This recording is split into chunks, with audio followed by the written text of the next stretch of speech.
ये आपका आज का संपादकीय पाठ है। और देखिए, संपादकीय पाठ आपको प्रीलिम्स में, मुख्य परीक्षा में, जब आप लोग आंसर राइटिंग करते हैं, निबंध लिखते हैं, या फिर आप देखिए इंटरव्यू में, हर जगह मदद पहुंचाते हैं। और यहाँ से एक सामान्य जानकारी भी आप लोगों को मिलती है। चीन के साथ अमेरिका से भी सतर्क सतर्क रहे भारत। और चीन हमारा पड़ोसी भी है। ये आप देखते हैं कि लद्दाख हो, हिमाचल प्रदेश, उत्तराखंड, सिक्किम और अरुणाचल प्रदेश, 5 राज्यों की सीमा लगती है हमारी। और सीमा विवाद भी हमारा चलता रहता है। देखिए, हमारा प्यारा भारत है, ये आप लोगों को चाइना देखने को मिल जाएगा। यह दिख रहा है कि भारतीय प्रधानमंत्री की रूस यात्रा पश्चिमी देशों को रास नहीं आई, लेकिन भारत के लिए पश्चिम और खासकर अमेरिका और उसके सहयोगी देशों पर आंख मूंद कर भरोसा न करने की पर्याप्त कारण है। अमेरिका अपने हितों की खातिर चीन के खिलाफ भारत का इस्तेमाल तो करना चाहता है, पर भारत के हितों की रक्षा करने के लिए तैयार नहीं दिखता है।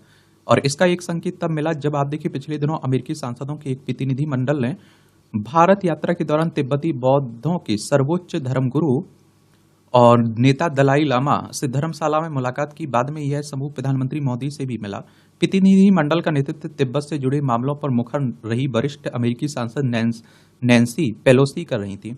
और पेलोसी ने आप देखिए अपने भाषण में चीन के राष्ट्रपति शी जिनपिंग के विरोध में भारत की धरती से सख्त शब्दों का प्रयोग किया, पर उन्होंने भारत के प्रति चीन के आक्रामक रवैये पर कुछ खास नहीं कहा।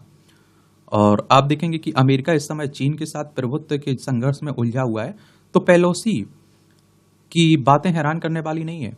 और आप देखिए यह भारत का बदला हुआ रुख उल्लेखनीय है।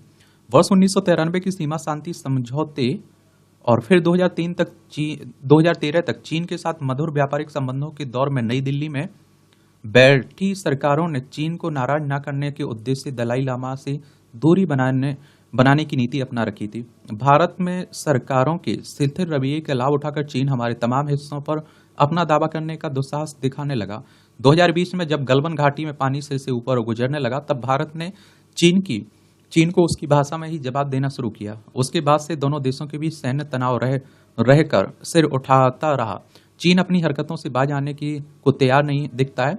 और अब वह पाकिस्तान से 1963 में अवैध रूप से हासिल की गई सक्सगाम घाटी में एक नई सड़क बना रहा है। यह पाकिस्तान के साथ मिलकर सियाचिन और काराकोरम क्षेत्र में भारत को 3 ओर से घेरने का प्रयास हो सकता है। लेकिन आप देखेंगे, इसे सिर्फ भारत चीन संबंधों के सीमित संदर्भ में नहीं देखा जा सकता है। चीन की ओर से ताइवान पर भी हमले का खतरा निरंतर मंडरा रहा है। और वैश्विक भू राजनीतिक परिस्थितियों को देखें तो अमेरिकी लिबरल खेमे की सह पर यूक्रेन जिस प्रकार रूस के विरोध डटा हुआ है, उससे एशिया को लेकर आप देखते हैं कि एशिया को लेकर अमेरिकी समीकरण बिगड़ गए हैं। और इस युद्ध के चलते पश्चिमी प्रतिबंधों के कारण रूस चीन पर अत्यधिक निर्भर होता जा रहा है। बीते दिनों पुतिन ने उत्तर कोरिया का दौरा भी किया। ईरान भी अब रूस चीन के खेमे में ही है। और एक ओर इजराइल और दूसरी ओर यूक्रेन के सामरिक मोर्चे पर फंसे अमेरिका को अब ताइवान की सुरक्षा को लेकर भी दबाव महसूस हो रहा है। इराक और अफगानिस्तान के लंबे खिंचे युद्ध में भारी नुकसान उठा चुका अमेरिका संभवतः ताइवान की सुरक्षा के लिए अपने सैनिकों का खून नहीं बहाना चाहता है। चिंता की बात यह है कि ताइवान स्टेट तथा दक्षिण चीन सागर में चीनी नौसेना की शक्ति निरंतर बढ़ रही है। अगर ताइवान को लेकर चीनी और अमेरिकी नौसेना में सीधी झड़प होती है, तो भरी पूरी आशंका है कि अमेरिकी नौसेना को भारी क्षति उठानी पड़ सकती है। जब गलवान में भारत ने चीन को करारा जवाब दिया, तो पश्चिमी मीडिया ने उसकी भरी पूरी प्रशंसा भी की थी। और उसने कहा था कि पूरे एशिया में भारत ही एकमात्र ऐसा देश दिखाई पड़ता है जो चीन का रास्ता रोक सकता है। ऐसे में चीन के साथ शक्ति संतुलन और सीधे सैन्य झड़प की स्थिति में अमेरिका के लिए भारत का महत्व बहुत अधिक है। इसके बावजूद अमेरिका नीतिकार, विशेषकर उसका लिबरल खेमा, दुविधा में दिखता है। और एक ओर जहां वह भारत के बल पर चीन की शक्ति को संतुलित करना चाहता है, वहीं दूसरी ओर आप देखिए अमेरिका आवश्यकता पड़ने पर भारत के कंधे पर रखकर बंदूक भी चलाना चाहता है। रूस के साथ भारत के संबंध उसे खटकते हैं। वह अपनी समस्या को भारत की समस्या बनाना चाहता है। असल में चीन को रोकने के मुख्य लक्ष्य पर ध्यान देने की जगह शीत युद्ध वाली मानसिकता के साथ अमेरिका नीतिकार रूस से परोक्ष युद्ध में उलझे और इसी पूरी स्थिति का लाभ चीन उठा रहा है।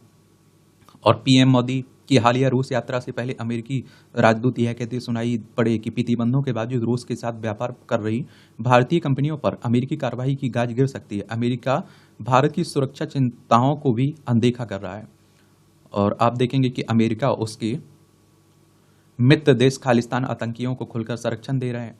यही काम कनाडा और भी अधिक खुलकर कर रहा है। आए दिन भारत को धमकाने वाले गुरुपंत सिंह पन्नू जैसे आतंकियों की अमेरिकी एजेंसियां ढाल बन गई हुई हैं और इस मामले में भारत को दबाव में लेने के लिए निखिल गुप्ता नाम के एक भारतीय को बलि का बकरा बनाया जा रहा है, जबकि निखिल गुप्ता पर लगाए गए आरोपों का एकमात्र गवाह अमेरिकी खुफिया एजेंसी डीईए का एक अधिकारी है। वह बड़ी एजेंसी है जिसके लिए 26/11 मुंबई हमलों का मुख्य साजिशकर्ता डेविड हेडली का काम करता था। हेडली को अमेरिका ने आज तक भारत को नहीं सौंपा और मणिपुर से लेकर म्यांमार तक फैली अस्थिरता में अमेरिकी एजेंसियों की संदिग्ध भूमिका अब जाहिर हो चुकी है।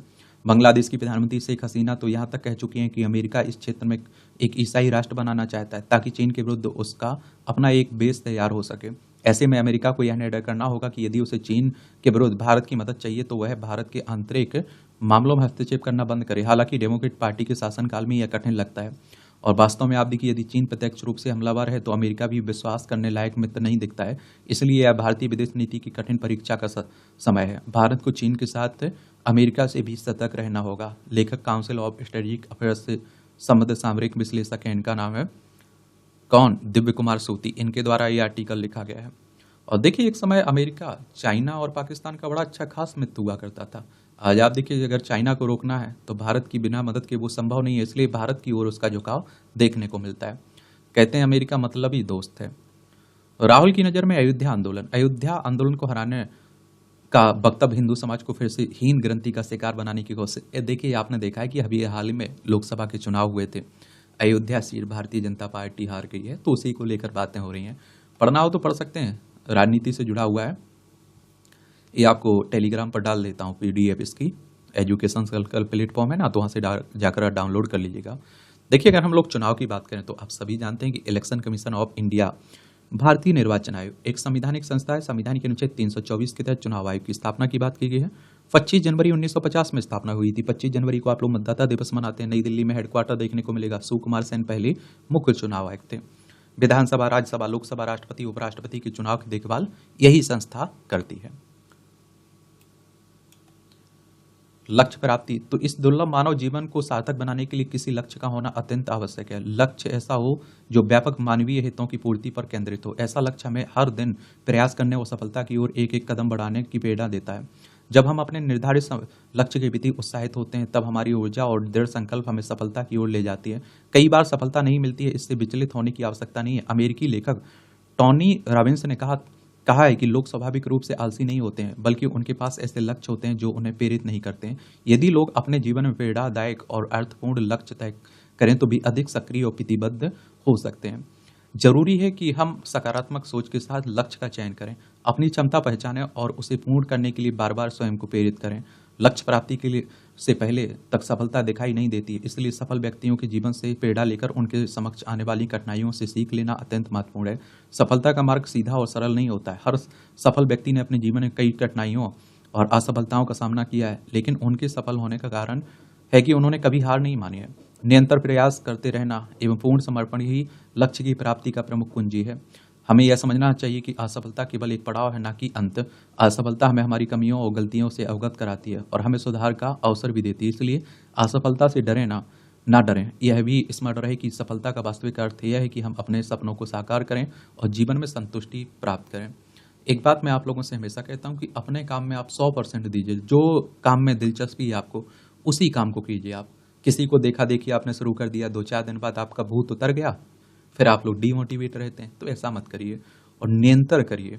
मैं कहता हूँ ना कि आपको 5 से 6 घंटे डेली पढ़ना है, हर हाल में पढ़ना है, ठीक है, कम से कम। उससे ज़्यादा पढ़िए, कम ना हो।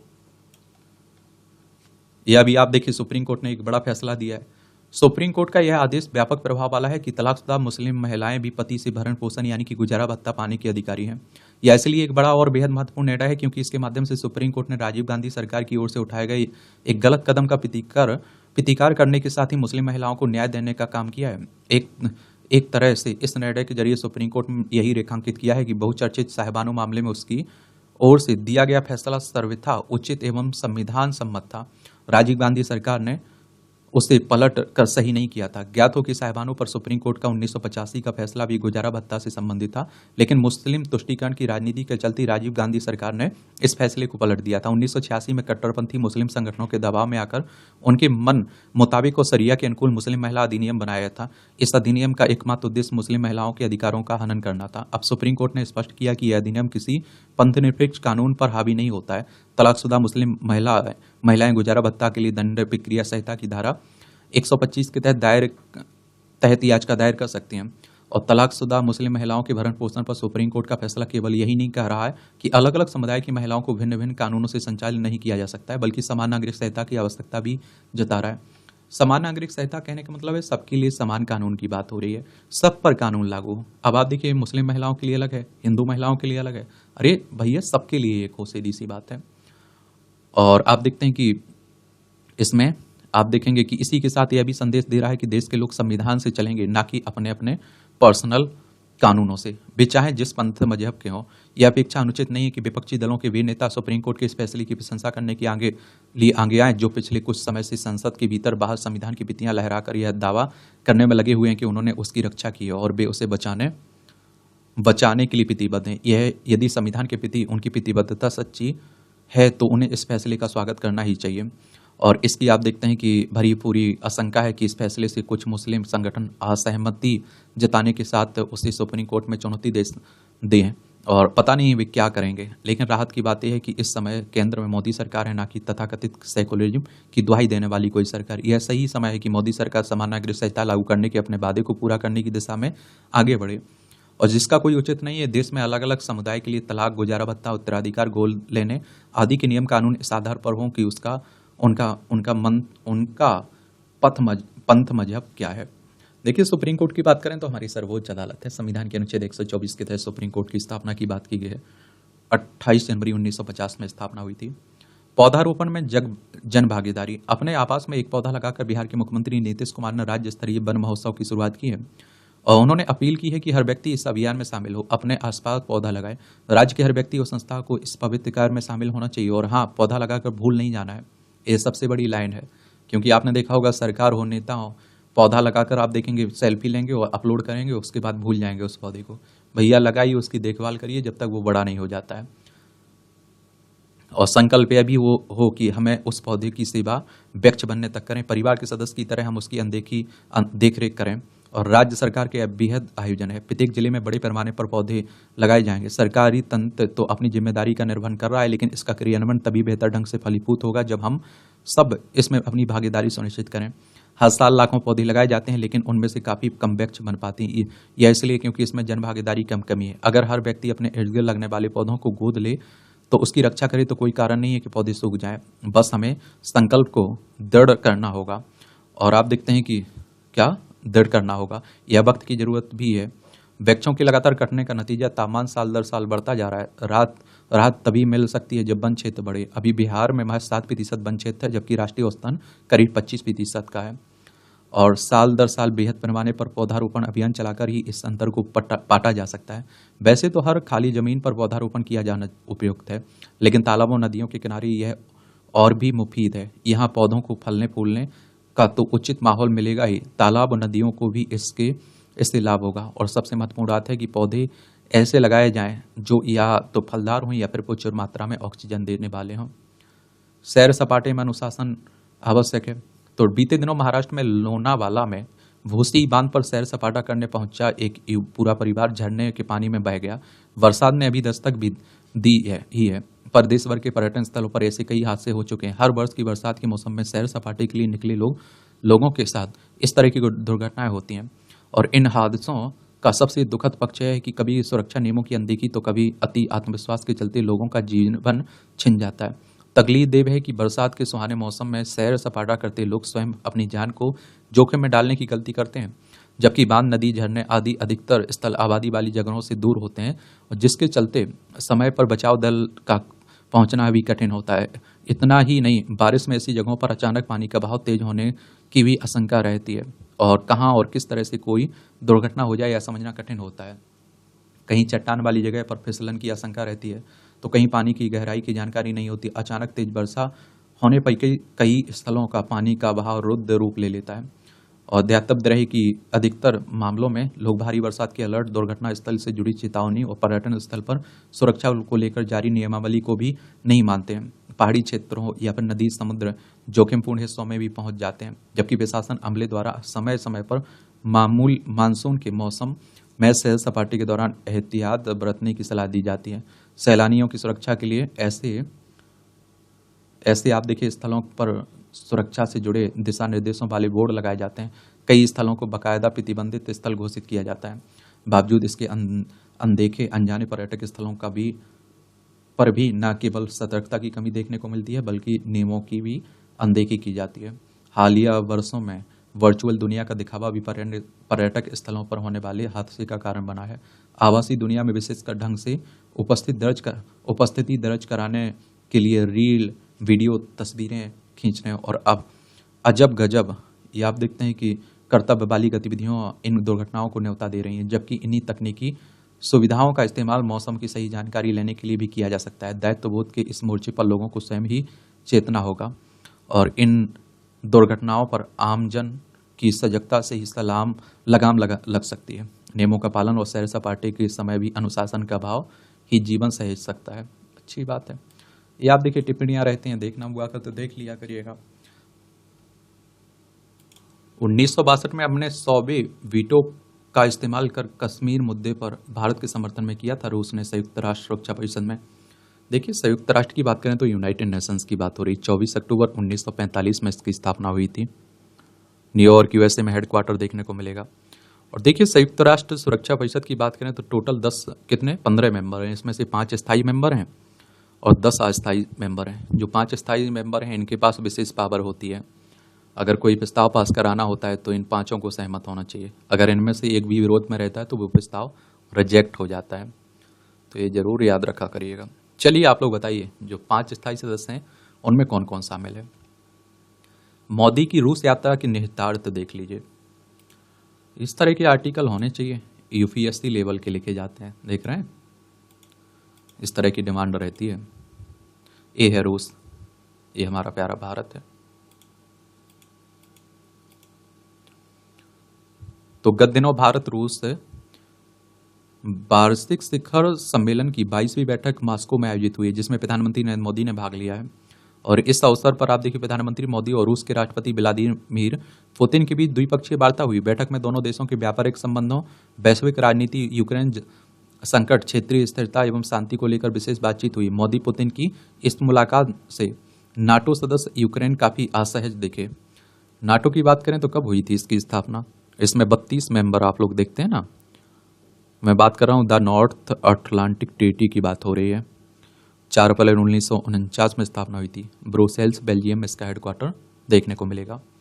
यहाँ तक कि यूक्रेन के राष्ट्रपति वोलोदिमीर जेलेंस्की ने दोनों देशों के राष्ट्राध्यक्षों की मुलाकात को निराशाजनक बताया और मोदी की रूस यात्रा पर चिंता भी व्यक्त की है। असल में नरेंद्र मोदी की रूस यात्रा अचानक निर्धारित हुई है, जिसकी तनिक भी उम्मीद पश्चिमी देशों ने नहीं की थी और इसकी वजह से नाटो देशों की चिंताएं बढ़ गई हैं, जो कि स्वाभाविक भी है। लगातार आप देखें तीसरी बार सरकार गठन के बाद प्रधानमंत्री मोदी ने अपनी पहली विदेश यात्रा के रूप में रूस को चुना। इससे पहले देखिए पहली विदेश यात्रा उनकी इटली थी, ये भी याद रखिएगा। और इससे आप देखते हैं कि स्पष्ट होता है कि उनकी सरकार की प्राथमिकता रूस है और यही बात है कि जो पश्चिमी देशों को खल रही है। और आप देखिए फरवरी 2022 में रूस द्वारा यूक्रेन पर आक्रमण करने के बाद से ही अमेरिका के नेतृत्व में पश्चिमी देशों ने रूस पर तमाम तरह के आर्थिक प्रतिबंध लगा रखे हैं।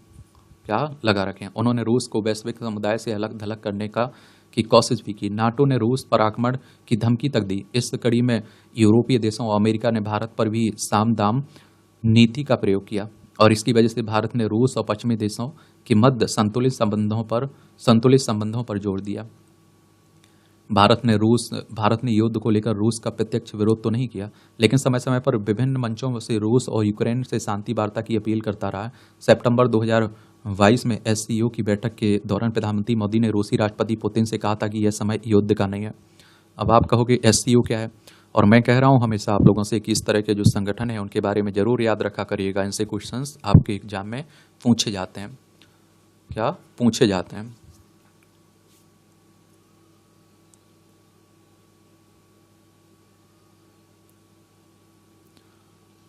SCO, संघाई कॉरपोरेशन ऑर्गेनाइजेशन की बात कर रहा हूं मैं, और इसकी स्थापना 15 जून 2001 में हुई थी। इसके लिए पश्चिमी देशों ने नरेंद्र मोदी की काफी प्रशंसा भी की और यूक्रेन भी इस बात से लगभग सहमत था कि रूस से बेहतर संबंधों के बावजूद भारत की सहानुभूति यूक्रेन के साथ है। और इसमें कोई संदेह नहीं कि रूस भारत संबंधों की जड़ें गहरी हैं। दोनों ही देश स्वाभाविक और पारंपरिक मित्र हैं, लेकिन यूक्रेन संकट के बाद से मोदी की ये पहली रूस यात्रा है। दूसरे शब्दों में कहें तो यूक्रेन संकट के बाद भारत कहीं ना कहीं रूस और पश्चिमी देशों के साथ संबंधों को सहेजने में लगा हुआ है था, लेकिन यह बात अब स्पष्ट हो जाती है कि पश्चिमी देशों से मजबूत संबंधों के साथ रूस भारत की प्राथमिकता है। हालांकि प्रधानमंत्री मोदी के रूस पहुंचते ही भारत ने अपनी बात फिर से दोहराई, युद्ध के मैदान से रूस यूक्रेन संघर्ष का हल नहीं निकल सकता है। इसके बावजूद अन्य कई कारण हैं जो अमेरिका सहित पश्चिमी देशों को असहज कर रहे हैं। और रूस विरोधी सैनिक संगठन नाटो की स्थापना की 75वीं वर्षगांठ का जश्न मनाने के लिए इन दिनों नाटो सदस्य देश वाशिंगटन में एकत्रित हुए।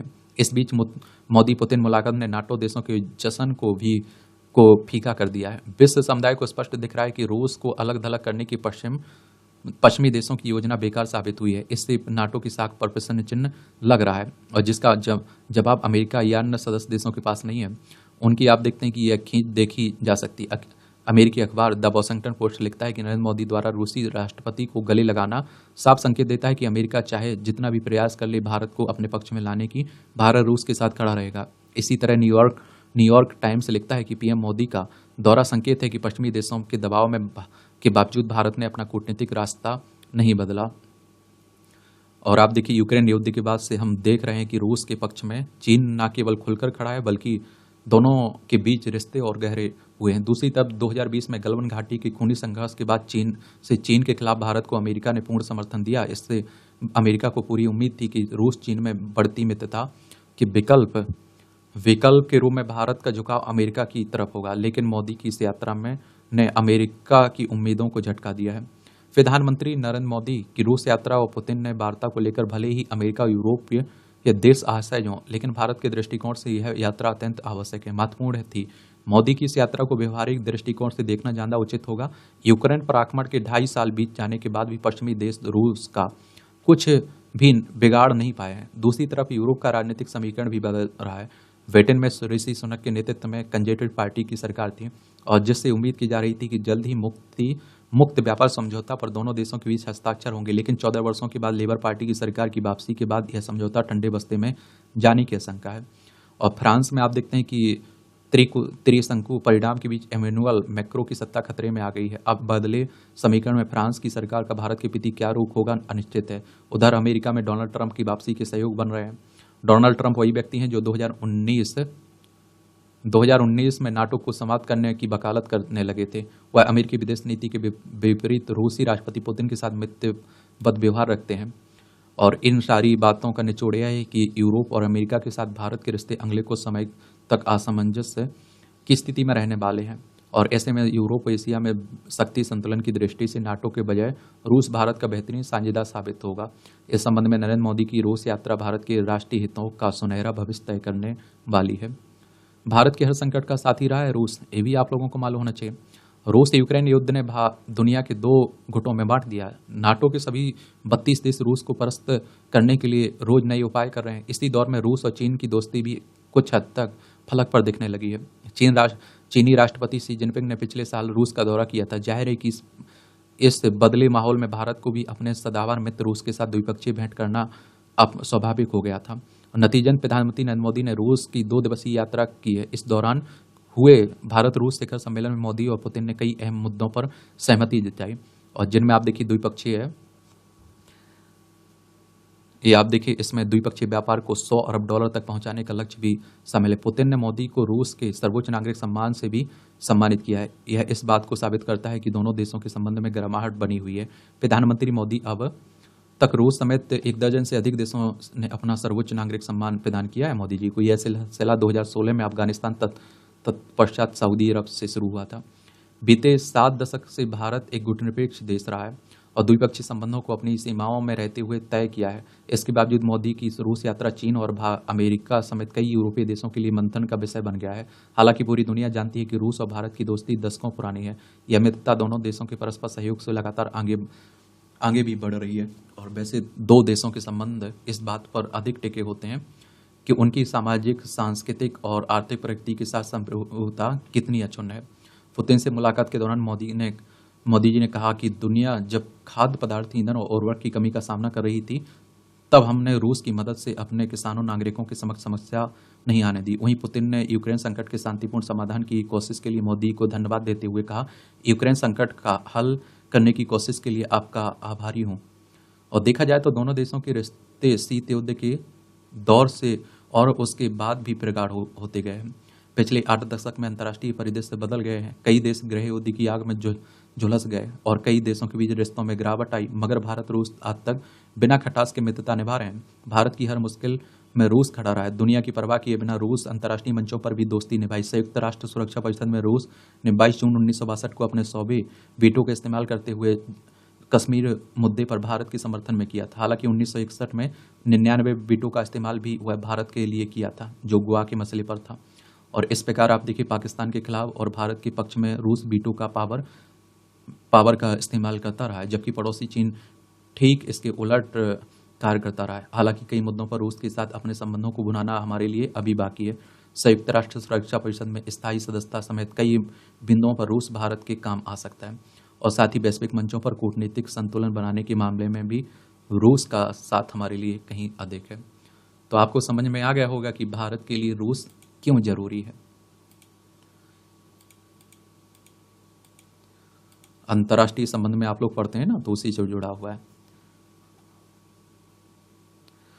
देखिए, जो राजनीति से जुड़े हुए आर्टिकल रहते हैं उन पर बात नहीं करते हैं हम लोग। जो आपकी महत्वपूर्ण खबरें रहती हैं उसी पर बात करते हैं। आपको पढ़ना हुआ करे तो पढ़ लिया करिएगा PDF लेकर, ठीक है। नई संभावनाओं से जुड़ती हिंदी। स्वाधीनता के पश्चात यह भारतीय शिक्षा तंत्र का दुर्भाग्य रहा कि भारतीय भाषाओं में शिक्षा की व्यवस्था सुनिश्चित करने पर समुचित ध्यान नहीं दिया गया।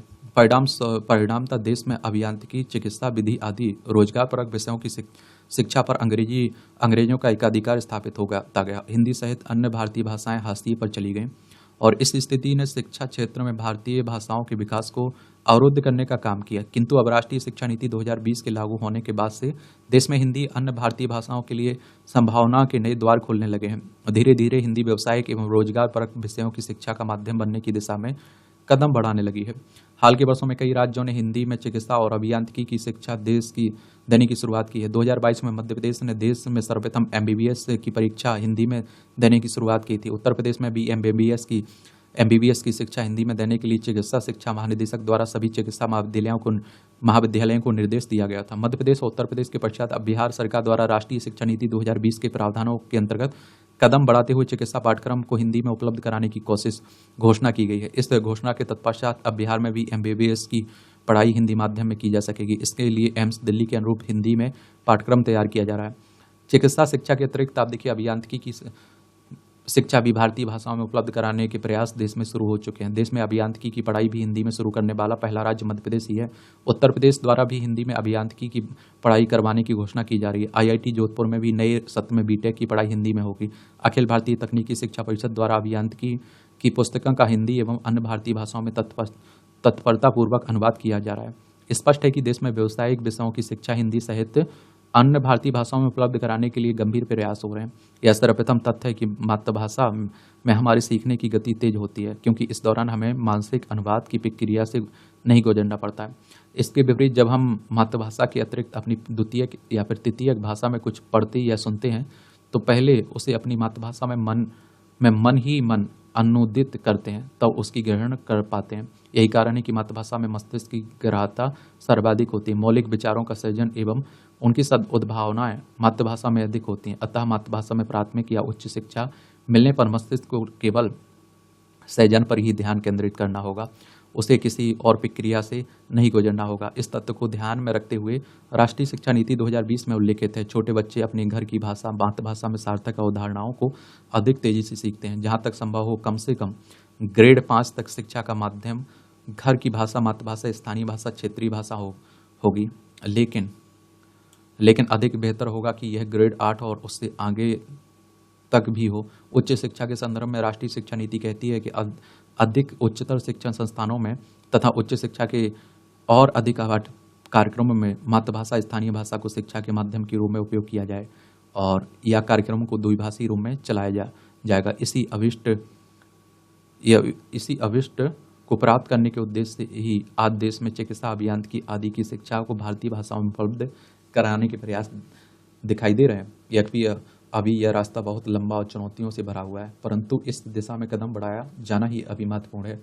जब प्रयास हो रहे हैं तो आने वाले समय में इसके सुपरिणाम भी अवश्य देखने को मिलेंगे। मातृभाषा में व्यक्ति का मस्तिष्क उन्मुक्त होकर चिंतन एवं सृजन कर सकता है। चीन, जापान, रूस एवं फ्रांस जैसे देशों का उदाहरण हमारे सामने है, जिन्होंने अंग्रेजी के बजाय अपनी मातृभाषा में व्यावसायिक शिक्षा की व्यवस्था की और आज इन क्षेत्रों में उनकी स्थिति कहीं से कमतर नहीं है। बिना अंग्रेजी पर निर्भर हुए अपनी मातृभाषा में शिक्षा देकर चीन आज विश्व के समक्ष एक महाशक्ति के रूप में खड़ा है। रूस और जापान की भी यही स्थिति है।